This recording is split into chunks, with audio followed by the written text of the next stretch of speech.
কাঁটাতারের বেড়া দিয়ে দেশের সীমান্ত রক্ষা করা যায়, কিন্তু দেশের ভিতরের জায়গাগুলা যেমন মনে করেন আদালত, সচিবালয়, মন্ত্রণালয়, এইগুলো নিরাপদ হয় মানুষের সচেতনতা দিয়ে। আপনারা যে শিক্ষা প্রতিষ্ঠানে পড়েন বা আপনাদের পরবর্তী প্রজন্ম, আলফা প্রজন্ম, তারা যখন এই প্রতিষ্ঠানগুলোতে আসবে, সেই প্রতিষ্ঠানগুলোতে ছাত্র রাজনীতি থাকা উচিত কি অনুচিত, আপনারা কোনটা মনে করেন? আমরা এই প্রশ্নের উত্তর দেওয়ার কেউ না, মানে আমরা তিনজন এই প্রশ্নের উত্তর দেওয়ার কেউ না। এই প্রশ্নের উত্তর দেবে না, কিন্তু আমি যদি আপনাকে ব্যক্তিগতভাবে জিজ্ঞেস করি ক্যাম্পাসে ছাত্র রাজনীতি থাকা উচিত কি উচিত না, এই প্রশ্নটা করবেন না। প্রশ্নটার ডিসিশন নেবে হচ্ছে আমাদের সাধারণ শিক্ষার্থীরা। এই প্রশ্নটা কেন করবেন না? কারণ আপনি যখন যদি প্রশ্ন করেন ছাত্র রাজনীতি থাকবে কি থাকবে না, এর থেকে অন্যায্য প্রশ্ন আর হতে পারে না।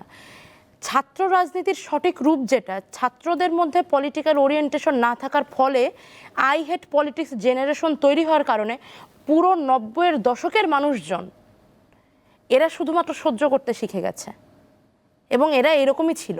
এই আন্দোলন কেন জেনজিদের হাতে আসলো? কারণ জেনজিদের আগে যারা, তারা শুধু সহ্য করে গেছে, চ্যালেঞ্জটা নিতে পারে নাই। কারণ এই জেনজি যারা, এরা তো আসলে মুক্ত মিডিয়ার এক প্রবাহে তারা বড় হয়। যতক্ষণ না আপনি ক্যাম্পাসে, বিশ্ববিদ্যালয়ে আপনি ছাত্রদের মধ্যে পলিটিক্যাল ওরিয়েন্টেশন না আনতে পারবেন, রাজনৈতিক সচেতনতা না তৈরি করতে পারবেন, ততক্ষণ আপনার দেশ নিরাপদ না। কাঁটাতারের বেড়া দিয়ে দেশের সীমান্ত রক্ষা করা যায়, কিন্তু দেশের ভিতরের জায়গাগুলা যেমন মনে করেন আদালত, সচিবালয়, মন্ত্রণালয়, এইগুলো নিরাপদ হয় মানুষের সচেতনতা দিয়ে। কিন্তু ছাত্ররা কি রাজনৈতিকভাবে সচেতন হবে নাকি রাজনৈতিক ক্যাডার বাহিনী হবে, এই সিদ্ধান্তটা নেবে ছাত্রজন। ব্যক্তিগতভাবে যদি আমাকে বলতে বলেন, আমি এর আগেও এই কথাটা সিপিডিতে বলেছিলাম, রাজনীতি যারা করবে তারা তো আমার দেশেরই মানুষ, তারা আমার দেশের মানুষ না? এই যে গতকালই মনে হয় দেখলাম যে ঢাবির ছাত্রলীগের সেক্রেটারি সৈকত, সে হচ্ছে গ্রেফতার হয়েছে গত পরশু, বিভিন্ন অপরাধের তালিকা তার নামে আসলো। সে কি জনগণ ছিল না?